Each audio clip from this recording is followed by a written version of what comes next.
My name is Sarah Mitchell, and I've been a forest ranger for only 6 months. When I accepted this job at Blackwood National Forest in northern Oregon, I thought I'd be dealing with bears, dangerous trails, and maybe some inconsiderate campers. But nobody warned me about what really happens in this forest. Nobody told me about Mike Brennan, the veteran ranger who worked here before me. It all started 3 years ago, when something began terrorizing visitors and forest rangers in this very forest. Mike Brennan was 52 years old with over 20 years of experience as a forest ranger when it all began. It was an ordinary summer day when he received a disturbing call on the radio. A family was hysterical, screaming about something that had attacked them during a picnic on the North Trail. Mike drove his Jeep to the location and found the father still trembling, holding his 2 small children against his chest. The mother was crying uncontrollably. The man described a tall creature covered in dark furs and wearing what appeared to be a bear's head as a hood. The creature just watched from a distance, motionless like a statue. When the father tried to confront it, the thing started running toward the family, emitting a roar that made the children scream in terror. But at the last second the creature stopped. It stood there just 10 feet away and then started laughing. A high-pitched, almost hysterical laugh before disappearing back into the trees. Mike promised to investigate. When he and his partner Tommy began searching the area, they found something that made their stomachs turn. Hanging from the trees were strange small objects. Bird skulls woven with twisted branches. Bones of small animals forming symbols that neither of them recognized. It was as if someone was marking territory, but in a sick and ritualistic way. The further they advanced, the more frequent they became. Then Tommy misstepped. He felt the ground give way beneath his feet and, by pure instinct, threw himself forward. Mike grabbed his arm at the last second, pulling him back. When they looked down, they saw a trap dug into the ground with sharpened wooden stakes pointing upward. Someone was trying to hurt, maybe even kill, whoever entered that area. They called for backup. The next morning, 12 forest rangers armed with rifles entered the forest. They scoured miles of dense forest, finding more traps, more macabre ornaments, but no sign of the creature. In the late afternoon, 2 rangers who were patrolling together began screaming on the radio. They were being attacked. Mike and the others ran toward them, rifles in hand. When they arrived, the 2 rangers were in total panic, pointing to the forest behind them. One of the rangers, a big man named Curtis, responded with a broken voice, "Arrows, Mike. He shot arrows at us." They found one of the arrows lodged in a tree trunk. It was rudimentary, handmade, but deadly. Whoever was doing this wasn't just dangerous. They were lethal. A week later, 20 militarized police officers entered the forest with the rangers. This time the creature attacked. An arrow flew out of nowhere and hit a police officer's shoulder. Immediately dozens of shots echoed through the forest. When the gunfire ceased, they found blood trails. They followed with tracking dogs for hours until they found an improvised shelter. There were clear signs that someone lived there. Remains of campfires, animal bones, but no sign of the creature. After that day the attack stopped for months. But then 2 rangers spending the night in a watchtower cabin woke up to the smell of smoke. Someone had set fire to the cabin. They escaped in time, but the cabin was completely destroyed. The creature had returned. Mike led another search operation with 40 armed men. On the 3rd day they finally found evidence. Torn clothes, an old army backpack, and inside the backpack military documents. The name on the documents was James Carver, Vietnam War veteran. Missing since 1987, presumed dead. This wasn't a monster. It was a man. A traumatized man who had spent decades living alone in that forest. But they never found James Carver. Mike continued working for 2 more years before he resigned. He couldn't take it anymore. That's what I discovered in the department files when I took over Mike's position. Nobody mentioned anything during my training. Nobody wanted to talk about James Carver. During my first 5 months there were no incidents. The forest was quiet. Too quiet. I was wrong to think it would stay that way. Everything changed one October afternoon when I received a report about illegal hunters operating in the east sector. I went to check the trees for bullet damage. I was examining an old sequoia when I noticed something strange. There were small holes, perfectly cylindrical, as if something had been driven with force into the wood. I grabbed my knife and began carefully scraping the bark around one of the holes. Buried in the wood, there was something small and whitish. When I looked closely at what was in my hand, I felt my stomach turn. It was a human fingernail. I immediately called my supervisor. He was silent for long seconds before responding, "Don't touch anything else. I'm sending a team." While waiting, I started examining the surrounding trees. It wasn't just that one tree. There were other marks. Many others. Every 15 to 20 feet, I found another tree with the same small cylindrical holes.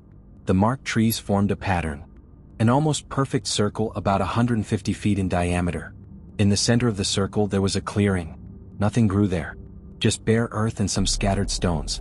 Someone had done this deliberately.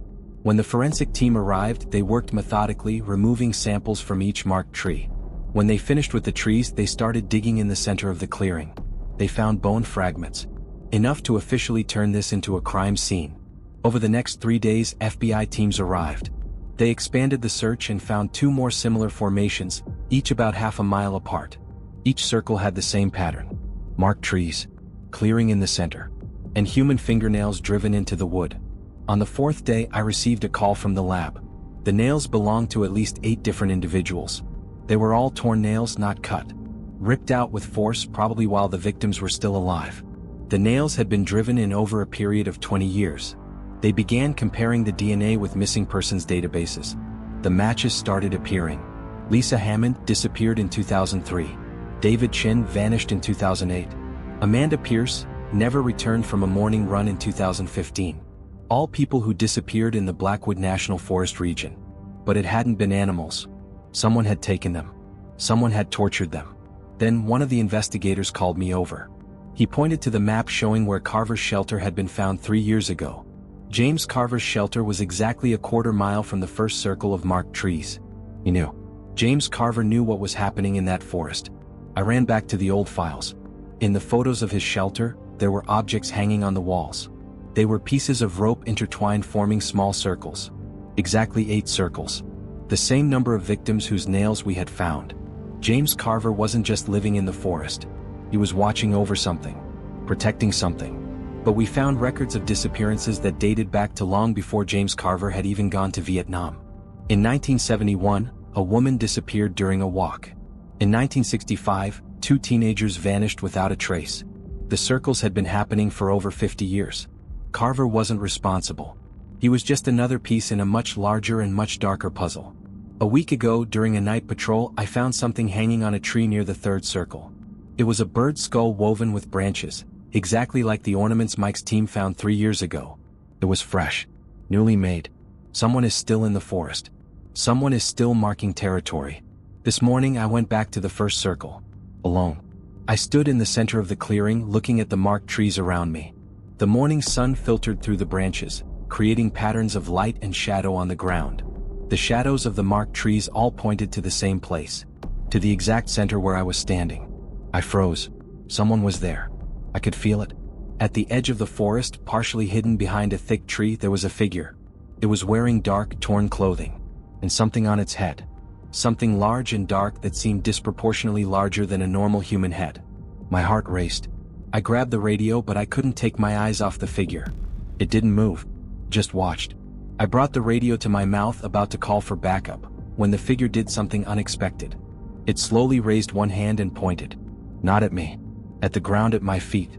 I looked down. The earth where I was standing was slightly darker than the rest. As if something had been buried there recently. When I looked up again, the figure had disappeared. I called the forensic team immediately. 2 hours later, they were digging in the exact spot where I had been standing. At 3 feet deep, they found something wrapped in old military tarp. Inside was a diary. It was James Carver's diary. The first entries were from 1988. They talked about how he couldn't readjust to civilian life after the war. How the forest was the only place where he felt at peace. But the later entries changed in tone. He wrote about finding the circles of marked trees. About noticing that people disappeared near those circles. And then, in an entry from 1995, he wrote something that made us all fall silent. They think it's me. They think I'm a madman who kills people. But I'm not. I'm trying to protect them. There's something older than this forest. The circles are portals. Or offerings. When someone crosses into the center, something takes them. I've never seen it. But I know it's waiting. Always waiting. I scare people away so they don't find the circles. They hate me. They hunt me. But it's better for them to hate me alive than to die for what's in the circles. The last entry was from just 2 weeks ago. I'm old. Tired. I can't watch over all the circles anymore. They found one. Dug it up. Awakened something. The forest is different now. Darker. Heavier. Whoever reads this, know this. Don't enter the circles. Never stand in the center. And if you see someone watching from afar, it's not to hurt you. It's to save you. The official investigation concluded that James Carver was a schizophrenic veteran who developed delusions while living in isolation. They filed the cases as unsolved crimes. They removed the isolation tapes. They reopened the trails. I resigned today, just like Mike did 3 years ago, because I saw that figure at the edge of the forest. I saw it point to the center of the circle, warning me. And I know deep in my heart that it wasn't a man trying to scare me. It was a man trying to save me. James Carver is still there. Still watching. Still trying to protect people from something that none of us can see or understand. Something that waits patiently in the center, waiting for someone to be foolish enough to stand there too long. As I drive away from Blackwood for the last time, I look in the rearview mirror. And I swear I see a tall, dark figure watching from the roadside, partially hidden among the trees. I don't slow down. I don't look twice. I just keep driving. So what did you think of this story? If you got those chills down your spine, leave a like on the video. If you think James Carver was a misunderstood hero or just a dangerous lunatic, drop your theory in the comments below. And if you enjoy horror stories that feel this real, subscribe to the channel and hit that notification bell because every week there's new content to keep you up at night. Until next time, and remember, if you see circles in the forest, run.